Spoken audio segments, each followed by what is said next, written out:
NWO Report World News. The priests gave their favored boys gifts. Gold crosses to wear as necklaces. The crosses were markings of which boys had been groomed for abuse. Hundreds of priests in the Catholic Church, both past and present, are accused of sexual abuse. In a grand jury report just released, the allegations date back decades, and there could be thousands of additional victims. More than 300 so-called predator priests were identified in this report. About a third of the people named are from the Pittsburgh diocese. 20 are from the Greensburg diocese. The report also alleges the church took steps to cover up the abuse. Our coverage begins with Andy Sheehan. 99 priests are named in the Diocese of Pittsburgh alone, accused of heinous acts of sexually abusing young people, all covered up by bishops and church leaders. You see, church officials routinely and purposefully described the abuse as horseplay and wrestling and inappropriate contact. It was none of those things.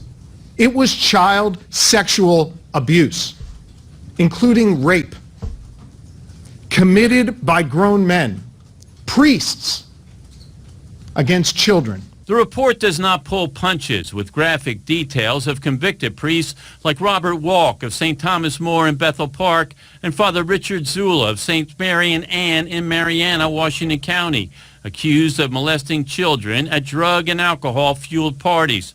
The report says bishops reassigned the priests and never contacted law enforcement, even taking to task then Pittsburgh Bishop, now Cardinal Donald Wuerl, who's long been seen as a reformer, once defying the Vatican by refusing to reassign pedophile priest Anthony Cipolla.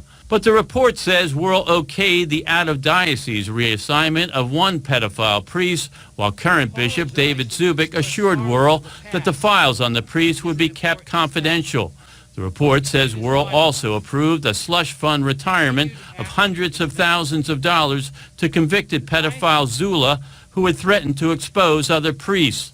The report also names Father Richard Dorsch, convicted of sexually assaulting several boys while pastor at All Saints Church in Etna, including a young James Cushon, who would testify against Dorsch.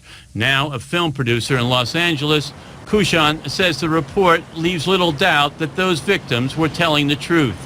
It's done something more, Andy, than just shed light on a subject. It's really ripped the curtain open. So the healing comes in the fact that it's now beyond deniability.